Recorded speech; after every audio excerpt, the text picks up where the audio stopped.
ако работиш се за секого, не си експерт, не можеш да наплатиш премногу.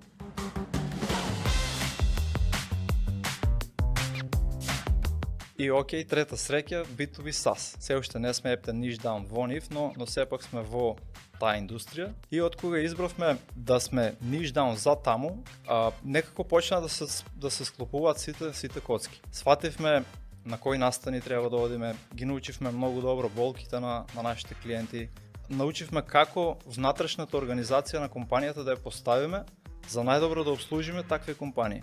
Тоест, си гледаме нивната потреба, што им треба од агенција како нас, и ние баш таа компанијска структура ја формиравме за да одговара за тие потреби. Дефинирање на идеален клиент, на buyer persona, па како тие луѓе кога пребаруваат за услуги како нашите, како размислуваат, што сакат да видат на сајт, на содржина. Мислам дека е многу важно за да станеш специјалист, да имаш висока цена, бидејќи ако работиш се за секого, не си експерт, не можеш да наплатиш премногу, а кога си ептен, фокусиран за нешто, тогаш мислам дека цената никогаш нема да биде проблем.